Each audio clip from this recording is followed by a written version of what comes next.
There is so much positive energy here. I just wrapped up a 10-kilometer race, and I'm feeling pretty good.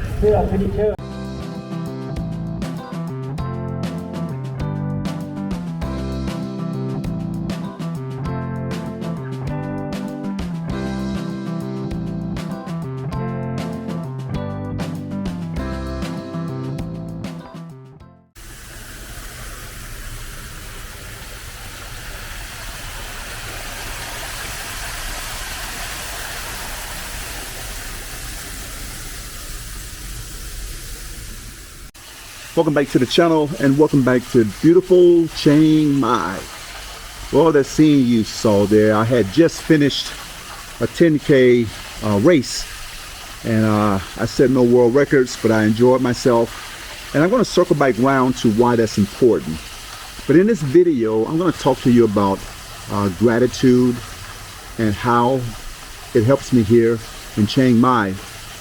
And this video was, I would say, prompted by an email that I received, and it was from a guy, and he said that he doesn't mean any harm by this, but he wanted to know why I don't talk about the negatives of living in Chiang Mai. And he lived here for 3 years, and he couldn't take it anymore, and he ended up moving back to the United States. So I wrote him back a letter, and I referred to some of my previous videos where I do talk about some of the challenges here living in Chiang Mai. Now, I did a video on the smoky season, the hot season, which can be unbearable. I talked about the rainy season, which not everyone is going to love.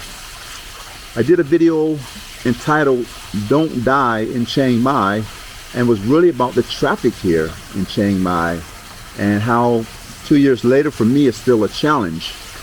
But I wrote him back and I told him those things, but it prompted me to do this video because I think that I look at things differently than a lot of people who move here. I think I started working on gratitude before I moved here. And I think that helped me once I got here and I saw some of those challenges. So what I mean by gratitude is I really focus on what's important to me. It's not about being unrealistic or looking at things through rose-colored glasses. What it's about is really appreciating what's going on and what you have in the moment. Now, I'll give you an example. My day, every day for years, starts out with me waking up, getting right to the chair, writing in my gratitude journal 3 things that I'm grateful for. It goes on further to talk about what would make today great. And pretty much is my to-do list. So I'll write down 3 things that I'm going to accomplish today that will make the day great. And at the end, in the evening time, I go back to that gratitude journal and I talk about what I learned today, you know, and also I write down 2 positive affirmations. So besides that, in the morning, I do my meditation. I put something positive in my head.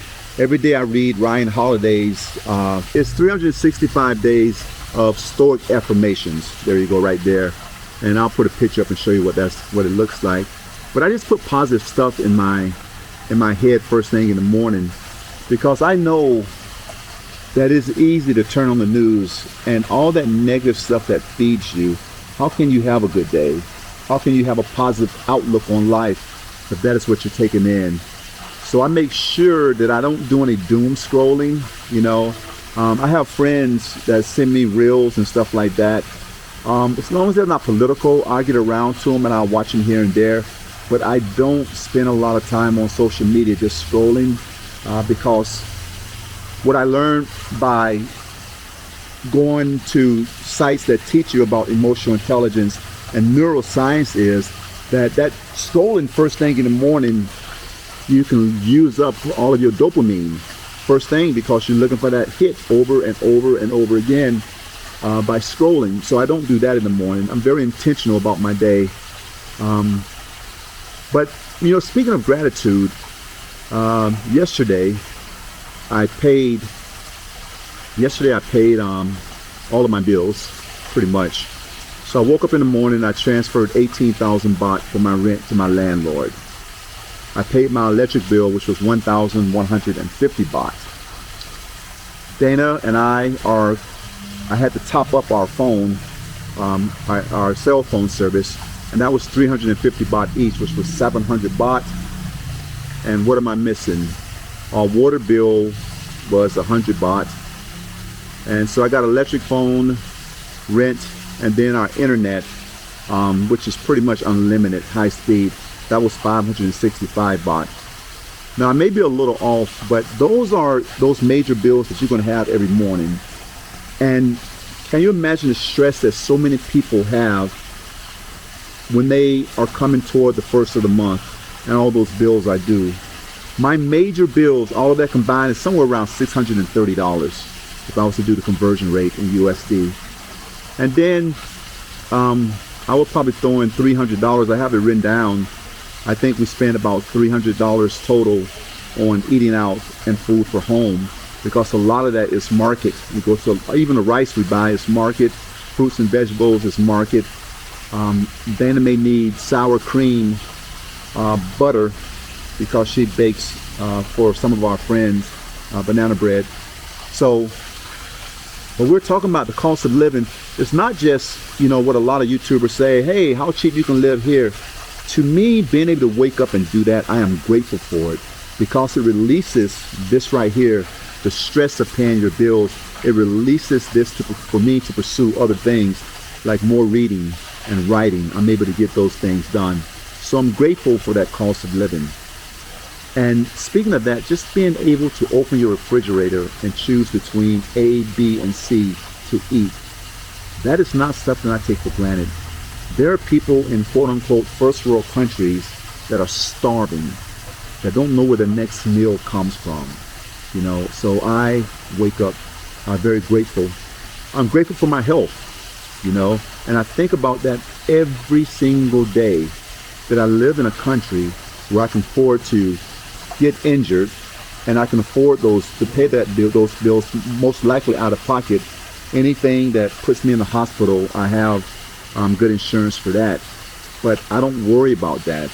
The only time I worry, to be honest with you, is when I go to the United States, because my insurance only covers me there for 2 weeks and at 35% of whatever my bill is going to be. But as far as living over here and worrying about anything, then I'm very grateful.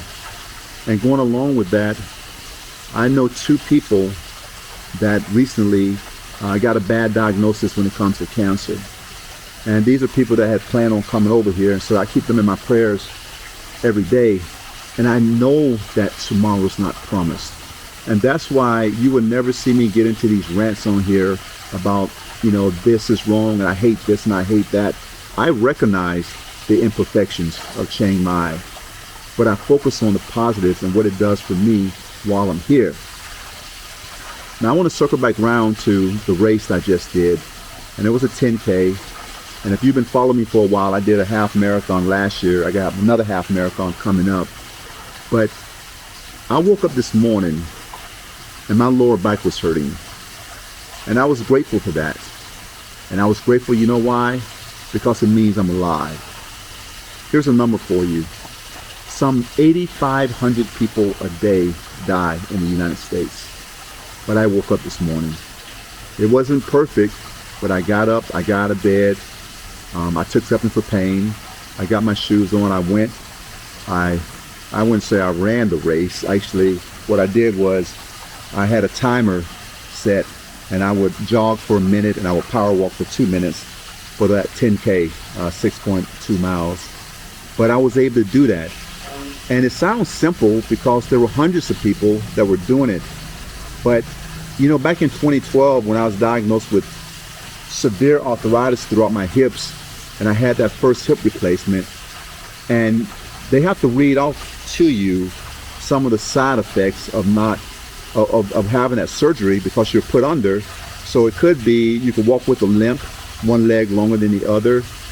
You may not be able to walk at all, and you know, it was right there and right there. You may even die on the table doing surgery.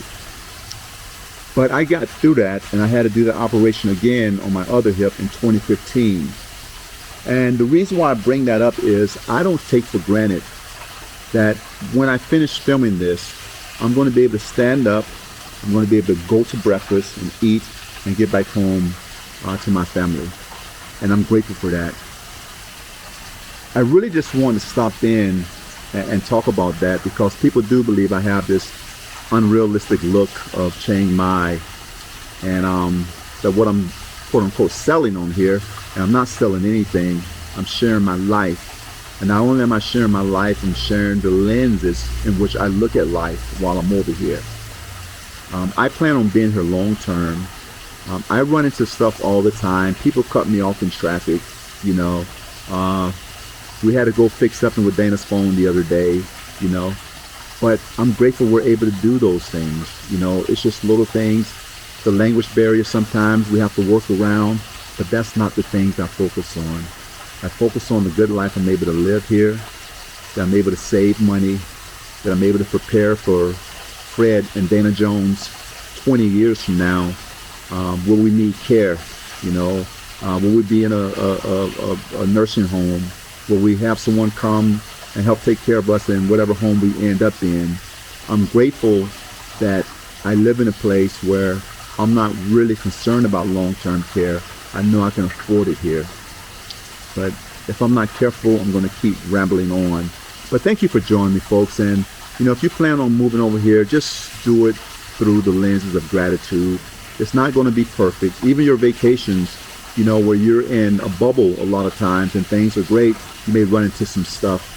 But when you get out here and you say, I want to live here, and you transition out of vacation mode into real life mode, things may be a little different. So if you approach it through the lens of gratitude, I think you'll really enjoy it here. But that's all I have. As always, I really appreciate you joining me every week. If you have not hit that subscribe button, please do that for me. It really helps me get the information out there. I love you, and I will see you in the next video.